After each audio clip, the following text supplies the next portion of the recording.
Hi friends, ഏവർക്കും സ്വാഗതം. നമുക്ക് മലയാളം വായനാ കാർഡുകൾ പരിചയപ്പെടാം. കൂട്ടുകാർ. അമ്മു പൂമ്പാറ്റയും കുഞ്ഞനണ്ണാനും കൂട്ടുകാരാണ്. എന്നും തേൻ കുടിക്കാൻ ഒരു പൂന്തോട്ടമുണ്ടാക്കണം. അമ്മു പൂമ്പാറ്റ പറഞ്ഞു. ശരി, കുഞ്ഞനണ്ണാൻ സമ്മതിച്ചു. എന്നും പഴങ്ങൾ തിന്നാൻ ഒരു പഴത്തോട്ടമുണ്ടാക്കണം. കുഞ്ഞനണ്ണാൻ പറഞ്ഞു.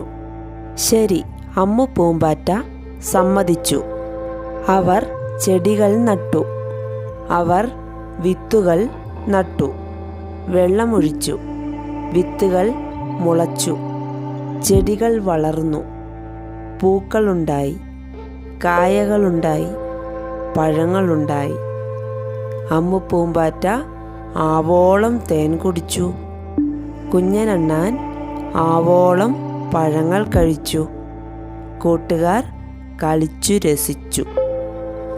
ഇനി നമുക്ക് മറ്റൊരു വായനാക്കാർഡ് പരിചയപ്പെട്ടാലോ? പുളിയൻ മുന്തിരിങ്ങ. ഹായ്, നല്ല പഴുത്ത മുന്തിരിങ്ങയുടെ മണം. കേളുക്കുറുക്കൻ ചുറ്റും നോക്കി. അതാ മുന്തിരിക്കുലകൾ. കുറുക്കൻ്റെ വായിൽ വെള്ളമൂറി. മുന്തിരിക്കുലയെല്ലാം വളരെ ഉയരത്തിലാണ്. എങ്ങനെ കിട്ടും? കുറുക്കൻ ചിന്തിച്ചു. കേളുവിന് കൊതിയടക്കാൻ വയ്യ. കേളു മുന്തിരിക്കുലയ്ക്കു നേരെ വായും പൊളിച്ച് ചാടി. എത്ര ചാടിയിട്ടും മുന്തിരിങ്ങ കിട്ടിയില്ല. ഇതെല്ലാം കുഞ്ഞിക്കിളി കാണുന്നുണ്ടായിരുന്നു. കുഞ്ഞിക്കിളി കുറുക്കനെ കളിയാക്കി ചിരിച്ചു. അപ്പോൾ കുറുക്കൻ പറഞ്ഞു, അയ്യേ, ആർക്ക് വേണം ഈ പുളിയൻ മുന്തിരിങ്ങ? എനിക്ക് വേണ്ട.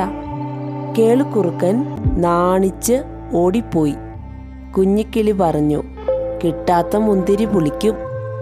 എല്ലാവർക്കും ഈ 2 വായനാക്കാർഡുകൾ ഉപകാരപ്രദമായി എന്ന് പ്രതീക്ഷിക്കുന്നു. ശ്രവിച്ച ഏവർക്കും നന്ദി.